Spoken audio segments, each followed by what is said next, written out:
ఉన్న బంగారాన్ని విడిపించి ఆ రోజు ఆన్లైన్ రేటుకే మేము కొంటాం. Sharma gold company.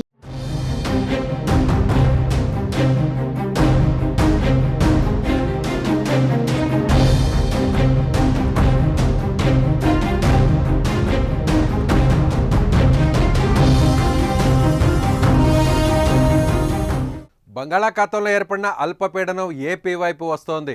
ఇది మరింత బలపడి రాష్ట్రం వైపు దూసుకొస్తుంది. రాబోయే 24 గంటల్లో వాయువ్య దిశగా పయనిస్తూ ఉత్తర తమిళనాడు, దక్షిణ కోస్తా తీరాల వైపు వెళ్లనుంది.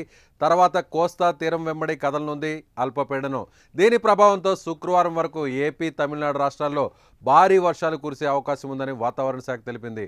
నేడు ఏపీలో విశాఖపట్నం, అనకాపల్లి, కాకినాడ, పొట్టి శ్రీరాములు, నెల్లూరు, తిరుపతి, విజయనగరం, కృష్ణా, బాపట్ల, ప్రకాశం, అల్లూరి సీతారామరాజు జిల్లా, అదేవిధంగా డాక్టర్ బిఆర్ అంబేద్కర్ కోనసీమ, శ్రీకాకుళం, పార్వతీపురం, మన్యం జిల్లాల్లో భారీ వర్షాలు కురవనున్నాయని వాతావరణ శాఖ హెచ్చరించింది.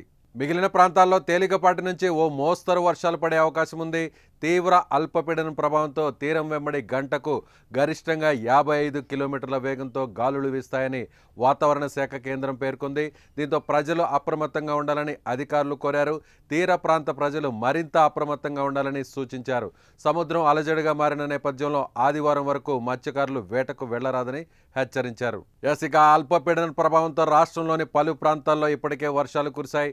తిరుపతి, బాపట్ల, ఏలూరు, అనకాపల్లి, విశాఖపట్నం, విజయనగరం, శ్రీకాకుళం తదితర జిల్లాల్లో బుధవారం తేలికపాటి నుంచి ఓ మోస్తరు వర్షాలు కురిశాయి. పలు జిల్లాల్లో సముద్రం అల్లకల్లోలంగా మారింది. వాతావరణ పరిస్థితుల మేరకు నవంబర్, డిసెంబర్లో ఏర్పడే అల్పపీడనాలు తమిళనాడు సమీపంలో తీరం దాటుతాయని వాతావరణ నిపుణులు అంచనా వేస్తున్నారు. ఇక వాతావరణ మార్పుల ప్రభావంతో ఆంధ్రప్రదేశ్లోని కోస్తా ప్రాంతంలో తీరం దాటాల్సిన అల్పపీడనాలు తమిళనాడు తీరంలో దాటాల్సిన అల్పపీడనాలు మన రాష్ట్రంలో దాటుతున్నాయని తెలిపారు. ఇప్పటికే ఎన్నో అల్పపీడనాలు రాష్ట్రానికి తీవ్ర నష్టం చేశాయి. ప్రధానంగా రైతాంగానికి తీవ్ర నష్టం చేకూరింది. కేవలం 1 నెల రోజుల వ్యవధిలోనే దానా, ఫెయింజల్ తుఫాన్లు ఏర్పడ్డాయి. ఇక సుమారు 6 అల్పపీడనాలు అక్టోబర్ నుంచి డిసెంబర్ మొదటి వారం వరకు ఏర్పడ్డాయి. ఈ నెలాఖరికి మరో అల్పపీడనం ఏర్పడే అవకాశం ఉన్నట్లుగా వాతావరణ శాఖ చెబుతోంది.